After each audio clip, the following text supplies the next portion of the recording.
The Christmas Star of Joy, a sleep story. Once upon a time, in the magical land of North Pole, where the snow never melts and the stars twinkle with a special kind of sparkle, lived Santa Claus, the jolliest man you could ever meet. His beard was as white as the freshly fallen snow, and his laugh was like the chime of 1,000 silver bells. Santa's home was a grand, sparkling castle of ice and gingerbread, with candy cane columns and windows that glowed with the light of 1,000 candles. One chilly December morning, Santa woke up with a start. Something felt different in the air. He rushed to his window and gasped at the sight before him. The usually pristine snow was now dotted with tiny, colorful figures scurrying about in a frenzy. "Ho, ho, ho! What's this?" Santa chuckled, his belly shaking like a bowl full of jelly. As he peered closer, he realized the figures were his elves, but they weren't their usual cheerful selves. They were running around in circles, waving their arms frantically, and shouting in high-pitched voices. Concerned, Santa quickly dressed in his coziest red suit and hurried outside.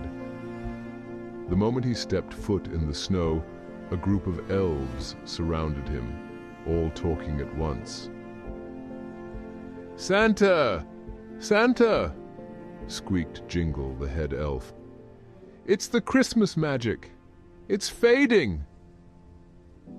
Santa's eyes widened in surprise. He looked around, noticing that the lights on the Christmas trees were dimmer, the ornaments less shiny, and the snow itself lacked its usual sparkle. "What could possibly be causing this?" Santa asked, his voice filled with worry, but still warm and comforting. "It began just after midnight," explained Twinkle, another elf, her voice trembling. "We were working on the last batch of toys when the workshop lights flickered and the magic in our tools started to weaken." Around Santa lived a bustling community of little elves, each with pointed ears and twinkling eyes, dressed in vibrant reds and greens. These elves were not just merry, they were the heart of the Christmas spirit. They filled the air with laughter and the scent of pine and peppermint as they worked tirelessly in the grand workshop, crafting toys and gifts for every child in the world.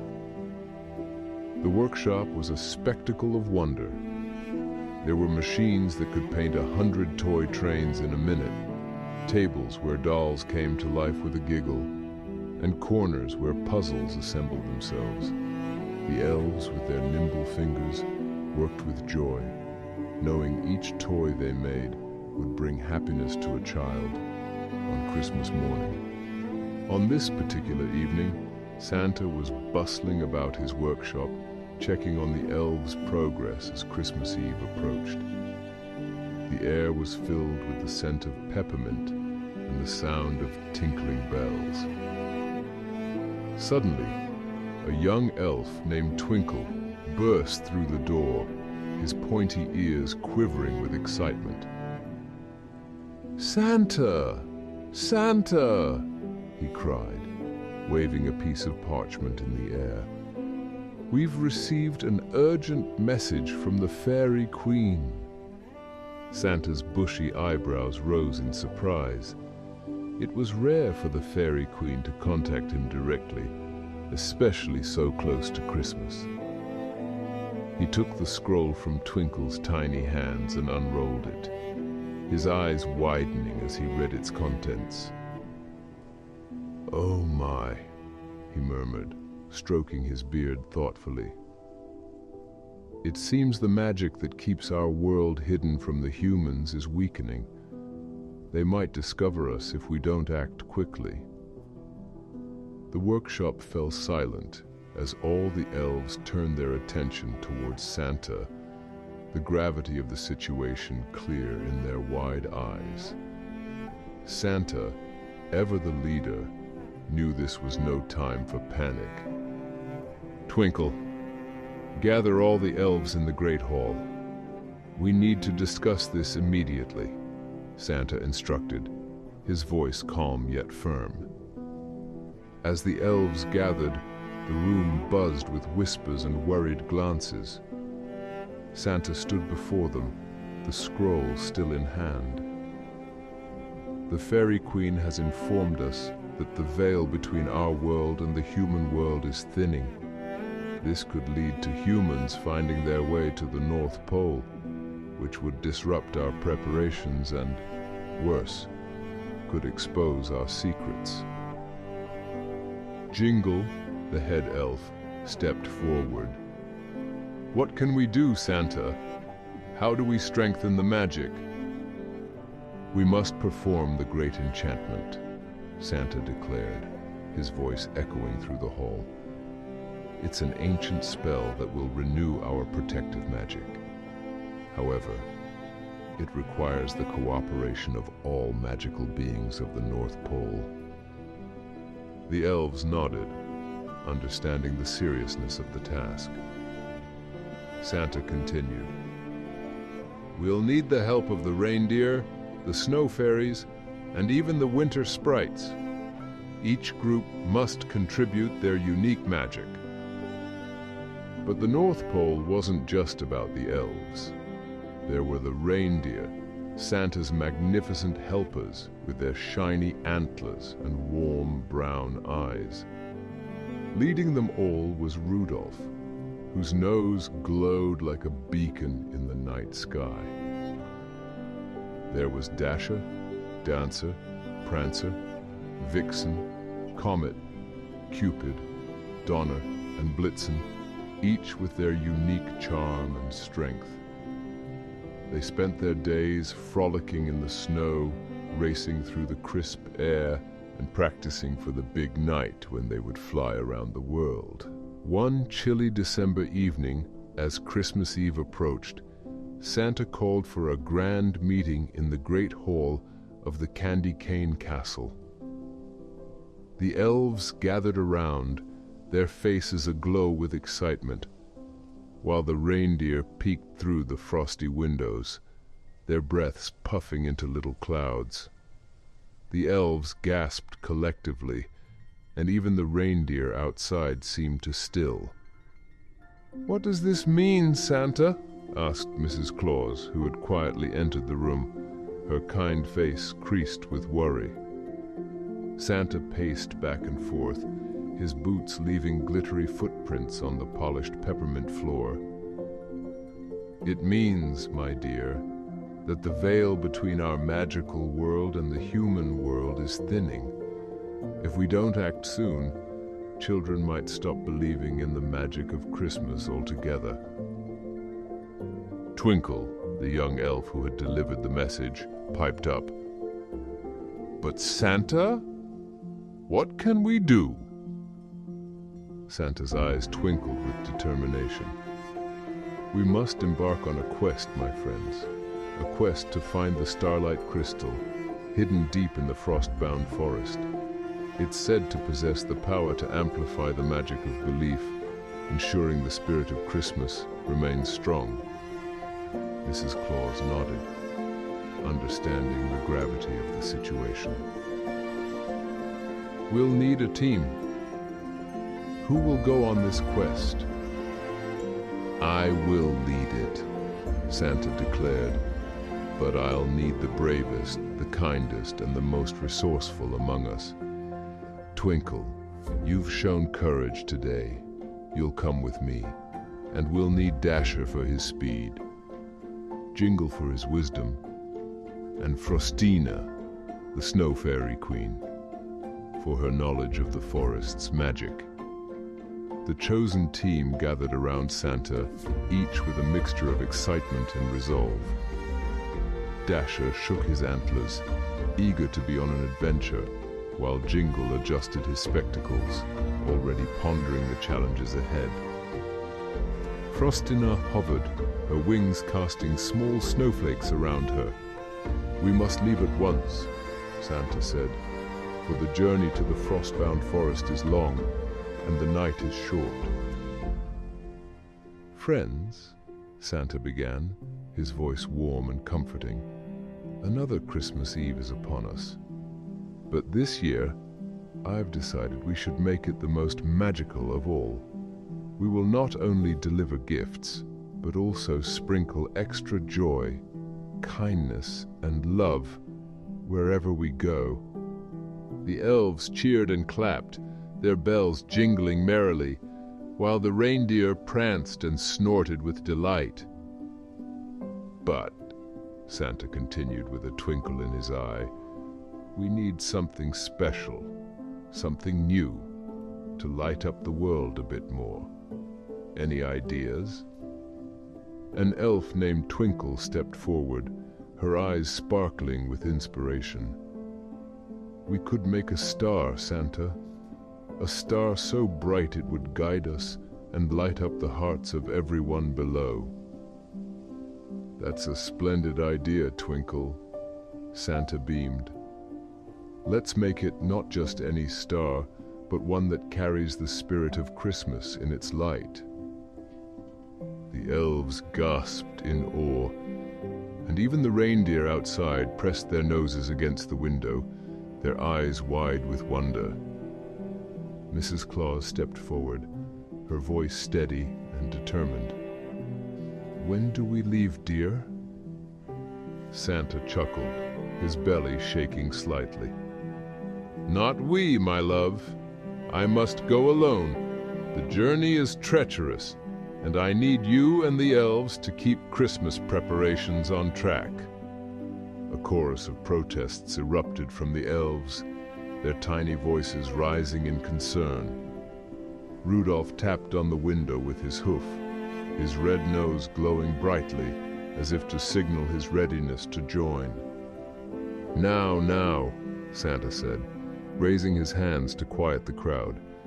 "I appreciate your eagerness, but this is a task that requires stealth and solitude. The path to the enchanted ice caverns is fraught with dangers, only known to the oldest tales. My presence must be discreet to avoid alerting the shadow elves, who would stop at nothing to claim the crystal of holiday cheer for their own dark purposes." Mrs. Claus, understanding the gravity of the situation, nodded slowly. "Then we'll ensure everything here runs smoothly.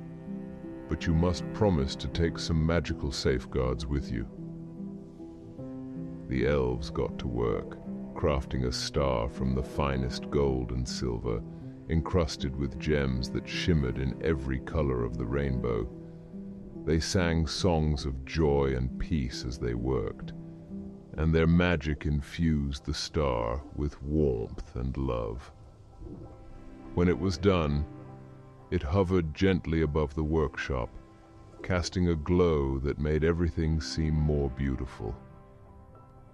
On Christmas Eve, the sky was as clear as crystal, and the moon hung like a silver coin. Santa donned his famous red suit, trimmed with fur as soft as a cloud. The elves loaded the sleigh with toys, each wrapped in paper that sparkled like a winter night's sky. As Santa climbed into his sleigh, he carefully placed the magical star at the very front. The reindeer stomped their hooves eagerly, their harnesses jingling merrily in the crisp night air. With a gentle flick of the reins, they took off into the starry sky, the new Christmas star lighting their way. As they soared over cities and towns, forests and mountains, something extraordinary began to happen.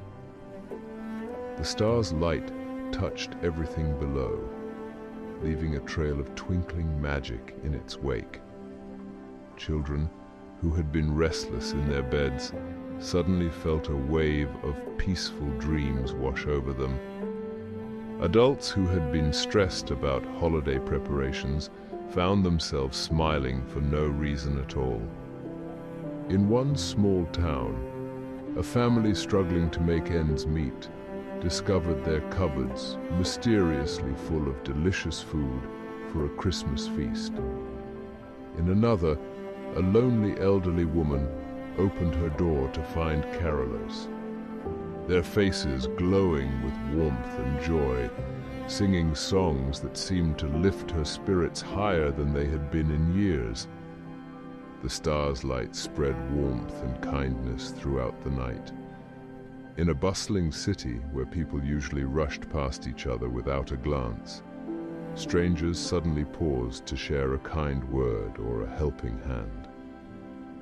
A young man who had lost his wallet found it returned to him by a passerby who hadn't even seen him drop it, accompanied by a note wishing him a Merry Christmas. Elsewhere, a group of children playing in the snow noticed their snowman had come to life, its eyes twinkling with the stars' light, joining them in their games and laughter. Even the animals seemed to feel the magic. A stray dog, usually wary of humans, trotted confidently into a yard where a child was wishing for a pet, and they bonded instantly under the stars' benevolent glow. As Santa's sleigh continued its journey, the stars' influence grew stronger.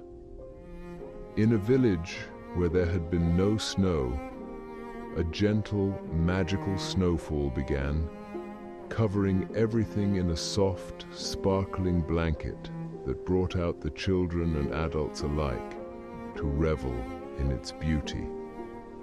Rudolph led the team, his nose glowing brighter than ever, and with a ho ho ho from Santa, they took off into the night. The new star followed, casting its light down to earth, making every house, every street, look like part of a fairy tale. As they flew over cities, towns, and villages, the star's light seemed to touch the hearts of people below. Children woke up, not just to the sound of Santa's sleigh, but to a feeling of warmth, a sense of peace. They looked out their windows to see a sky painted with a tapestry of stars, the most brilliant of which was their new Christmas star. The star's magic spread far and wide, touching lives in unexpected ways. In a bustling city, a grumpy businessman who had forgotten the meaning of Christmas suddenly felt compelled to buy hot cocoa for a group of cold carolers. In a small village, neighbors who had been feuding for years found themselves shaking hands and sharing holiday treats. As Santa and his reindeer soared through the sky, they noticed the world below seemed to glow a little brighter. The usual twinkling of lights from houses and streets was now accompanied by a soft, warm radiance that seemed to emanate from the people themselves. "Look, Rudolph!" Santa exclaimed, pointing down at a particularly bright spot. "What do you see?" Rudolph peered down, his red nose glowing even brighter with excitement. Below them was a hospital, its windows usually dim at this late hour. But tonight, every room was alight with laughter and cheer. Children who had been confined to their beds were now holding small, glowing stars that Santa had left for them, their faces lit up with joy as if they were part of the night sky themselves. Inside, the nurses and doctors, typically tired from their long shifts, were dancing in the corridors, caught up in the infectious spirit of joy. A young boy who had been too sick to leave his room was now at the window, waving at Santa with a newfound strength, his smile as bright as the starlight. In one small village, a little boy named Max, who had been feeling sad because his family didn't have much, saw the star and felt his heart lift. He ran downstairs to find not just gifts under the tree, but his family, all smiling and happy, sharing laughter and love in a way they hadn't for a long time. The star's light had brought them a joy that no toy could match. The night went on, the sleigh flying over oceans and mountains, deserts and forests. Everywhere they went, the star's light brought out the best in people. Strangers shared kind words, neighbors helped each other, and the world felt a little more like one big, happy family. Finally, as dawn approached, Santa and his team returned to the North Pole. Their hearts full, but their mission not quite complete. The elves, who had stayed up all night, cheered as the sleigh landed, the star still shining brightly above. "We did it!" Santa exclaimed, his cheeks rosy with excitement. "But let's not forget, this star. It's not just for one night. It's a reminder of what Christmas truly means." With that, Santa took the star and placed it high atop the tallest tree in the North Pole, where it would shine every night, not just at Christmas, but all year round. And so the story of that magical Christmas spread far and wide. People spoke of the night the stars seemed closer, when kindness felt more tangible, and when everyone, from the youngest to the oldest, felt a bit more connected, a bit more loved. In the years that followed, the Christmas star became a symbol of hope, peace, and joy. And even today, when you look up on a clear winter night, you might just catch a glimpse of that star, reminding you that the spirit of Christmas is always there, in the hearts of those who believe in magic, kindness, and the joy of giving. And the North Pole, well, it buzzed with activity and laughter, the elves crafting new wonders, the reindeer playing, and Santa always watching over, ensuring that the world never forgets the true magic of Christmas.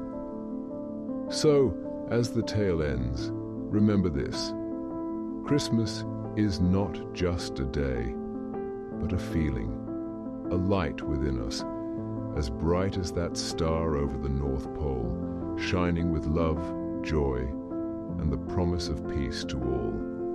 And every year, as the world celebrates, the North Pole prepares once again for another magical journey under the glow of that eternal Christmas star.